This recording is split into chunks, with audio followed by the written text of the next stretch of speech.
All right, thanks for coming. I know it's lunchtime, and no one likes to miss lunchtime. So my name is Josh Pitts. I got out of the Marines right before 9/11. I wrote Backdoor Factory and Backdoor Factory Proxy, and this is a file infection framework that will inject code into PE-ELF and Mako binaries on the x86 and 64-bit side, and also do ARM v7 for ELF. Because of that, I found Onion Duke, which was a Russian malware infecting downloads over Tor. Why would you do that over Tor? I have no idea. But I co-authored a environmental keying framework that made environmental keying malware called Ebola, and yes, that's spelled correctly. I work at Okta where I do red teaming. We do design reviews, everything you can think of, pen testing, reverse engineering of anything we put on our network. And there's my Twitter handle, and there's my GitHub, where a lot of this code is. So why this talk? Well, you know, I think writing shellcode is fun, believe it or not. My wife thinks I need new hobbies, and that's fair. And I want to talk about the current state of public Windows shellcode, how it works, and talk about updating it. So we got three parts. There's history, there's further development, and there's mitigations and bypasses. So the first part. So Metasploit shellcode right now uses Stephen Feuer's hash API or Metasploit payload hash. The basic concept is it uses a 4-byte hash with a 13-bit ROR instruction to find Windows APIs and to use the export table, or to find Windows APIs in the export table of a DLL, any system DLL. And it was introduced in August 2009. And some of this has roots back to Matt Miller, or Scape's Win32 shellcode paper, and these slides are online, and I have a link to the paper. And Scape now works for Microsoft in the mitigation department. So just keep that in mind. So this is how it works. You do a call over the payload.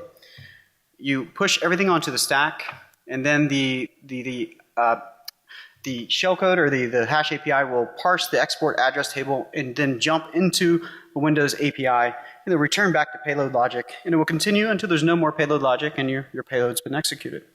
Now, this allows, what was kind of cool about this is this allowed payloads to be portable across all Windows platforms.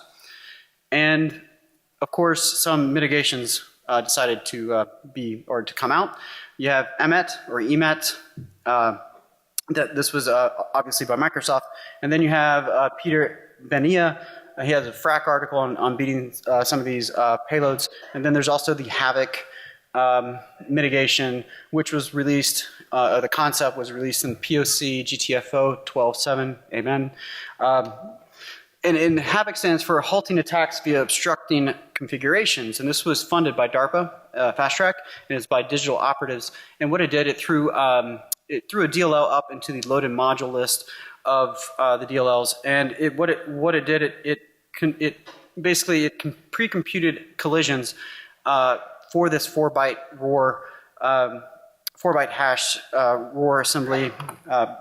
Anyway, so what it did, it made these collisions, and it actually worked pretty well. So there's also the EMET caller in EAF protections. Remember, the shellcode was introduced in August 2009, and the EMET EAF protection was introduced in 2010. And what this does, it protects kernel 32, NCDLL, and kernel base from being able to read that.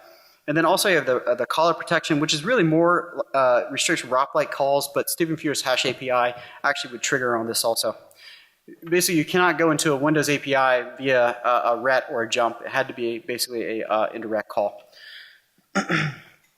And as you may have heard, EMET is end of life. It's supported through July 31st next year.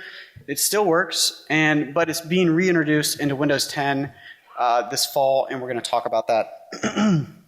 And it does still work. I mean, so this is the protection. This is the Tor exploit that was targeting some people that were doing illegal things on Tor. Nobody does that. And it basically flagged on a stack pivot mitigation. So EMET still has some relevance in the field, right? So bypassing EMET. There have been a couple public bypasses, and Skyfer had or Skyline used a method to make EMET think that the code was valid reading the export table, going into the export table. And then you have Peter Bonilla, and he would, when EMET used hardware breakpoints, he would erase them, essentially. In offensive security, they had a bypass by reusing code within EMET itself. Now, the caller bypass, like I said earlier, if you have the handle to a Windows API, all you do is move it into a, there's a couple ways to do it. Well, all you do is you move it into a register, dereference the register, and then you can call it directly, or you can do an indirect call. I think it's shorter to do an indirect call directly. I think it's only 2 bytes. So knowing this, back in May 2014, I put import address-based payloads into BDF, and they worked just like compiled code because I realized the closer you are to working like compiled code, the harder it is to stop you with any mitigations, and it also makes you harder to see for antiviruses. So I added these in May, and then December I wanted to see if I could use a concept in exploitation, and I wanted to use the import address table. So I looked for some prior work. Scape's paper, again I used that, I looked at that. There was an import address table payload that he had, but there were some issues with it because he used the export table to get to API, a load library A, and then he would use that to get to a DLL and then use the import table off of that. And it was, I think it was hard coded to a certain version of the system DLL. And then Peter Bonilla, he had a import address table parser. I decided to use that, but just for reference, the first known, I guess, use of the import address table for something malicious was a virus from 1997. Okay, and it was not really an exploit, it just used the import table directly. So it was a file infector, and it would just use the import table. So this is Peter Bonilla's point of concept. I could not get this to work on a modern Windows OS. I think I was testing this on a Windows XP Service Pack 3 and also Windows 7, and so I decided to update it for some tolerances, and I'll explain that. So the way it would work is you would find image base in the PEB, you'd get the PE header, and then you would get the import table relative virtual address, and then you would loop through and find kernel 32 via an ASCII match. And so next I would find load library A and get procedure address, but I added a check in set bounds of readable memory to make sure that it was readable memory, because if you couldn't read the memory you would have a crash. And then after this stub is done, load library A would be an EBX, and get procedure address, get proc address would be an ECX. And I bolted on a reverse TCP shell, and this bypassed caller and EF checks really easy. And then I emailed the EMET team, and this was the response, essentially. So they knew about it. Obviously, Matt Miller, I don't know if he was consulted, but they knew about it. I mean, they get tons of crashes, and they analyze those crashes. And my POC just used the load library A and get proc address from the import table. It was pretty limited. So if the binary did not have it in the import table, then it was useless at the time. So this code sat from December 2014 until February 2016, when Subti, if you don't know Subti, you should get to know him. He's the person that executes code and things, executes code and things that shouldn't be executing code, not through exploitation, but through hidden features and other things that just, these are signed by Microsoft and you can run code in it. It's great. It's pretty awesome. So he tweeted that he was having problems at EMET because of EAF, and I knew exactly what his problem was. So we started to collaborate, and I sent him the only stub I had at the time, and he went crazy with it. He was using it pretty much everywhere. The only problem was in PowerShell, PowerShell did not have load library A in the import table. So we talked about looking elsewhere for load library A and get proc address from a loaded module. And so he wrote an addition to do this. And he borrowed code from Stephen Fear's hash API stub and changed it around a little bit. He decided to use a 4-byte hash, the ROR algorithm, to find just the DLL name versus DLL and API. And so that means it would use that hash to find anything in the loaded module that will match that.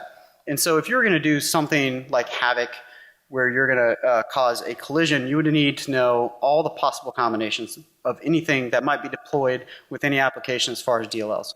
And so, he wrote that stub, and we were excited about it. So now we had 2 stubs. Okay, that's cool, right? So then we knew that you could use get proc address anywhere in memory space.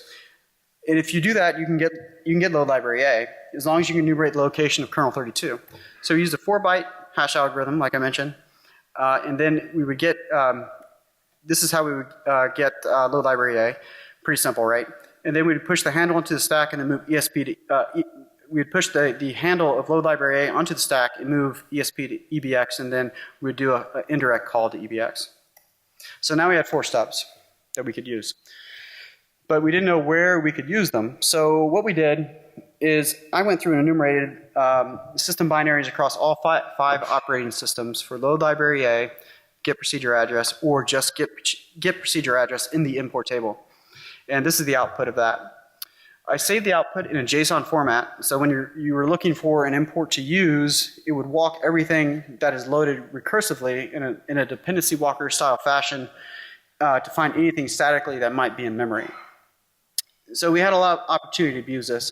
And if you look, you see they made an effort to decrease the use of load library A and get proc address. And you see Windows 10 has less, right, than XP, obviously. But then you see there's more get proc address. So either way, it was a pretty good find. So we're going to submit to a CFP, or we're going to submit to a conference.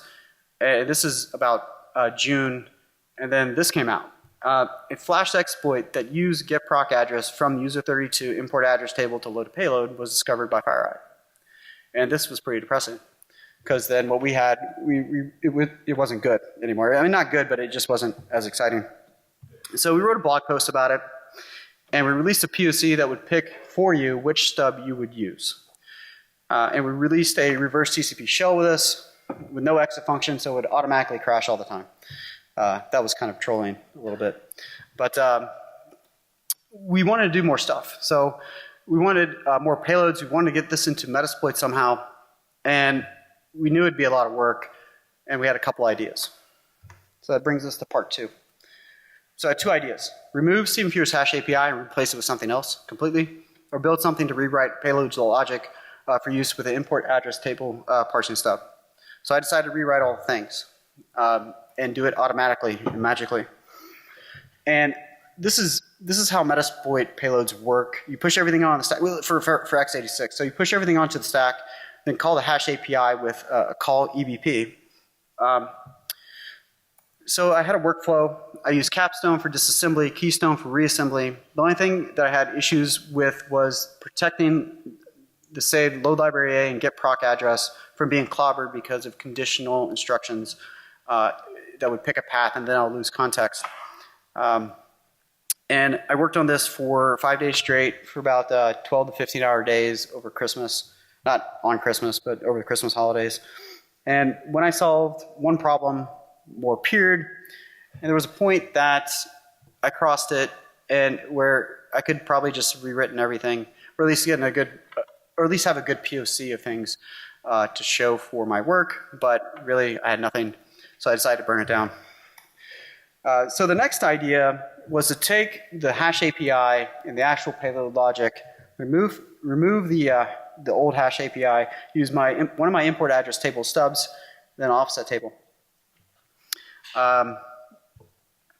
So I had some requirements.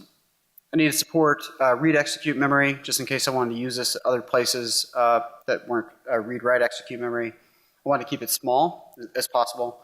I want to support any Metasploit payload that uses Stephen Fewer's hash API.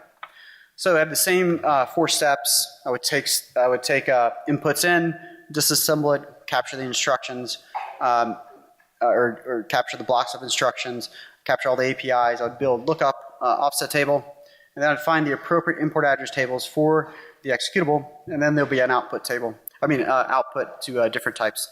So even if the user does not provide the DLL they're looking for, this would do it automatically because of all the JSON output that I've saved. So this is what I came up with. So you would take the 4 4 byte block hash used in the API to parse the export table. But now it's going to point to the APIs and the DLLs that were going to be called, and those are going to be in a string, and they're going to be null terminated. So, for example, you have the first hash, right? It's 4 bytes. And then the DLL offset, if it matches, is going to point to kernel 32.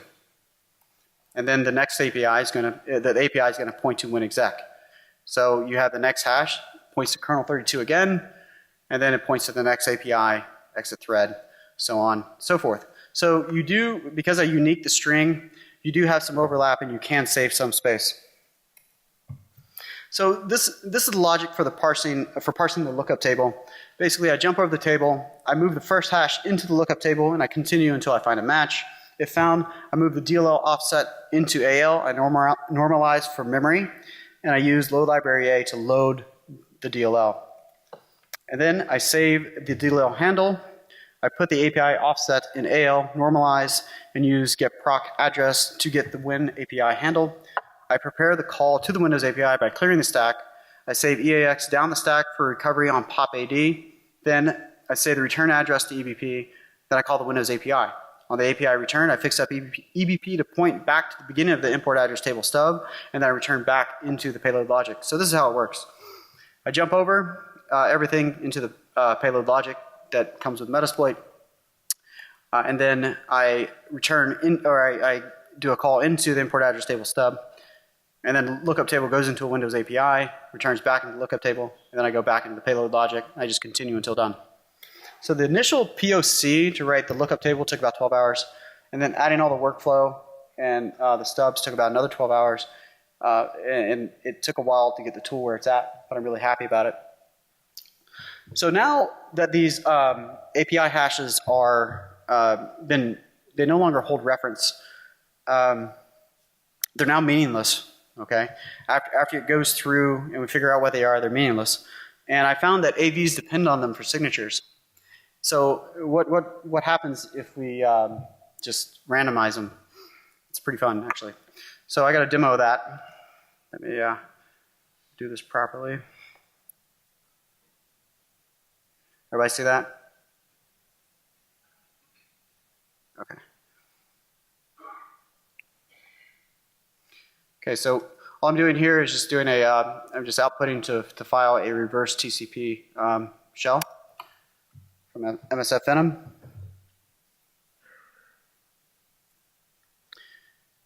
And then I'm going to cat that out into Fido. That's what the name of this tool is, Fido.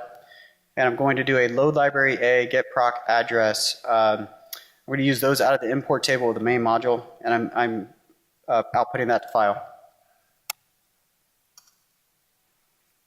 And and the output's fairly useful. I'll tell you what's going on. Pretty straightforward. And now I'm going to use backdoor refactory and infect TCP view, and I'm going to put that on Windows 10. And there's Windows Defender.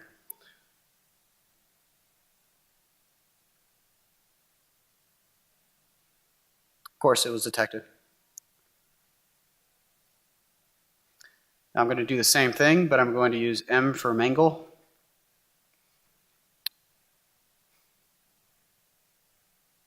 Going to use backdoor refactory again to infect TCP view. I drop that onto disk.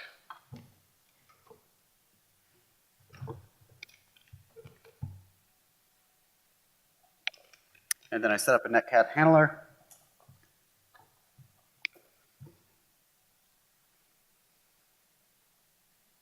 And then no detection.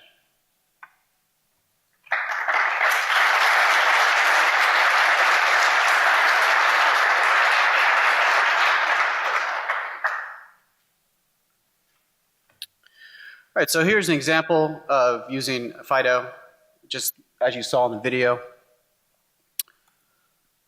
So I was having some issues with a couple of DLLs, and when I say couple, all the system ones. I was running into a problem where I had to build a blacklist to avoid using those as saying that they had the get proc address or load library A in their import table. And I decided to look at this because it was going to a point where I was just blacklisting everything. And I figured out that it was just Windows 7 through 10, so I decided to look into it even more. And this is when I discovered the effect of minwin. Typically these are used in system DLLs. It's for portability, and they have been used in Windows 7 they've been in use since Windows 7. And if it is in the DLL's import table in your process space, you can use the exposed APIs such as get proc address. And in get proc address case, it's everywhere. It's in every single process because it's in kernel 32. So this is a view of kernel 32's import table. So kernel 32 is importing get proc address via its import table through one of these minwin DLLs, and then it exports it back out so it can be used, through the normal API. But if you're parsing the import table, you can use it. So let me explain what this means. We just need get proc address in any DLL, any import table in any DLL to access the entire Windows API, or we just need it. Just need get proc address, period. So since Windows 7, get proc address has been in kernel 32 import table. So that means we've had a stable EMET, EAF, and caller bypass since Windows 7. And it still works on Windows 10. So I'm going to demonstrate that with the Tor exploit that I talked about earlier.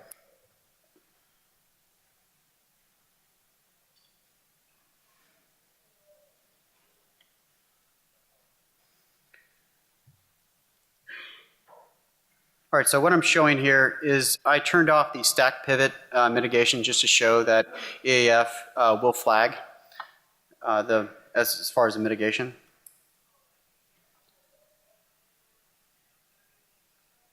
So now I'm going to drop the exploit and payload into Tor browser. You see the mitigation pops up and tells you what was flagged. It's very nice. So now I'm going to just run Fido with using Firefox as the target binary. And what you're seeing here, where it says number of lookups to do, it tells you everything. That's recursively it's parsing through and trying to figure out what DLLs are loaded through the system. And then it'll continue through and tell you where you can use what import table. And so it automatically used get proc address. You can see it at the bottom where it says GPA. But I'm going to use the minwin DLL. Because you can see it's in kernel 32, and it's the API MS Win Core Library Loader DLL. And what I did here is I had an encoder to put the output stand out so I can reformat it into a proper JavaScript format.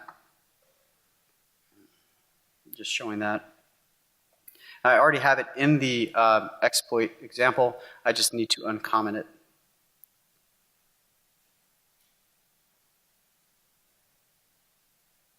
This is a calc payload. I'm restarting the Tor browser.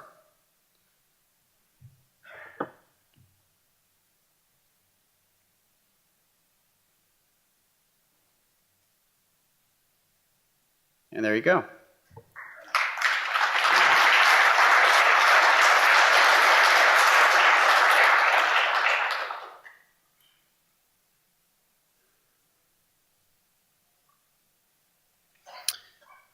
All right, and so these payloads were introduced at Recon Brussels back in January 2017. For DEF CON 25, I'm releasing 64-bit payloads, and that brings us to mitigations and bypasses. So I opened up a GitHub issue to incorporate these import address table payloads into Metasploit. Part of what I was offering to do was to release these 64-bit stubs to help with that process. And if my talk would have ended here, right here. However, 3 months later, after my GitHub issue submission and 5 weeks before this talk, the EMET protections are being added back into Windows 10, implemented via the kernel. Additionally, Matt Graber pointed out to me that there's now a import address table mitigation, which is, this was my reaction. Just flipping tables for days. Yeah. So how does the import address table filter work? Well, So I had to download the preview edition. This is coming out in the fall, by the way, officially, but you can get it in the preview edition. So first off, they're not enabled by default. You have to go through and click through, enable everything. But what it does is there's a pointer to the import name, and they zero that pointer. So at this point, the thunks are still there so that compile code can work, but at this point you're driving blind. And if you're driving blind, you're probably going to crash at some point. And yeah, it's pretty awesome.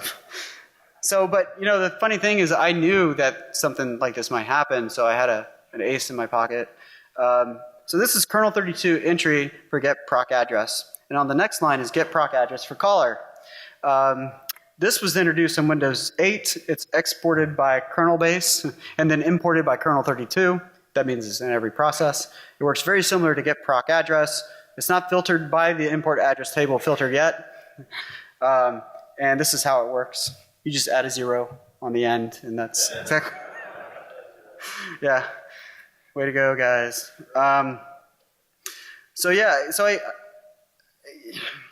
so I've added this into Fido, and you use it basically use it through extern GPAFC. So I got a demo for that real quick.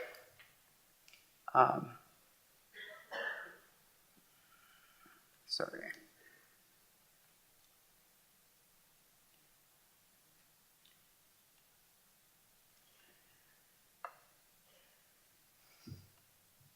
All right, so what I did, let me just, I don't remember. All right, so what I'm doing here is, so I'm just taking a 64-bit reverse shell from Metasploit, and I'm using just get proc address, and then I'm passing it into backdoor factory, patching who is 64, and then I'm going to throw that onto the operating system. Now I do not have the protection enabled yet, just to show you that the protection does work.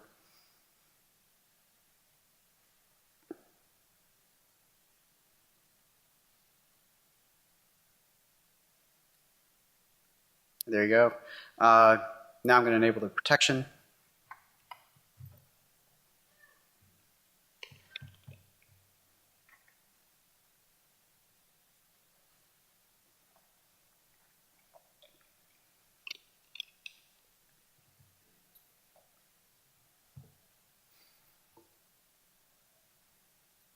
And then it's going to take a second to crash, but it will crash.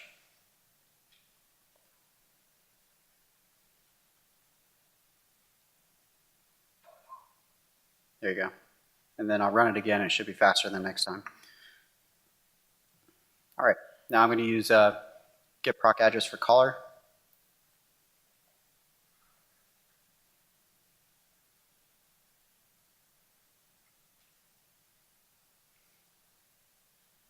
Put that on disk.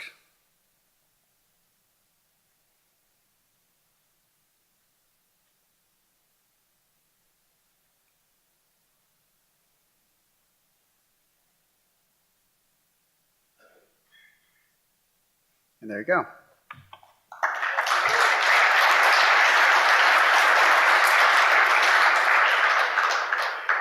So I did let Microsoft know about this.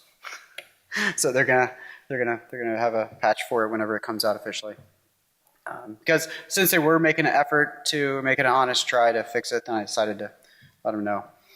So now what? Now we can't parse the export table or the import table.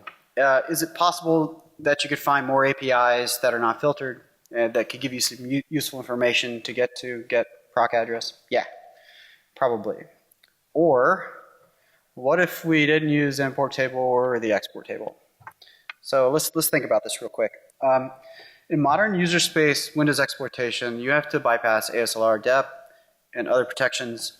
And on top of that, your exploit is most likely to be tailored to a specific version or versions of software and operating systems. So why shouldn't your payload be targeted also? Why does a payload have to work on every operating system from XP to Windows 10, right? Why not make it targeted to that specific version of application? So the way you would do that is you would go to get proc address directly. And the way it would work is you take PEB image base, and that's easy to find, and then get proc the offset for get proc address. And that's going to be version dependent, and the offset can be found during exploit or payload development. And this can be in the main module of the main program, or it can be in any application specific DLL. So I would not target system DLLs because those change very often. So if there's a DLL that has the same offset for a number of versions, for let's say they depend on OpenSSL for something, and they don't update the OpenSSL binary, even though you're not exploiting OpenSSL, you can use the get proc address offset in that DLL across multiple versions. So, and it does save code. So this is the import parsing table code to find get proc address, just to get proc address. It's a fair bit of code, but if you know what get proc address offset is going in, that's how much code it takes, obviously, right? So so what if you had more? What if you had you couldn't find a single get proc address in one DLL? Well, what you would do is you would find a DLL that was consistent across all versions that had get proc address, and then you would diff the binaries across the different versions, diff the DLLs across different versions, and then you would make a similar lookup table so that you could use the diff sections to figure out what version you're in, and that would be associated with the appropriate offset table. So I have an example of, not of the actual diffing process, but I have the example of using an offset for get proc address either within the main module program or the external offset of a DLL, right? So if anyone wants to help me develop that or engineer that system, please find me. I'm easy to contact. I'm on Twitter and I have an email address. But that sums up my talk. Any questions?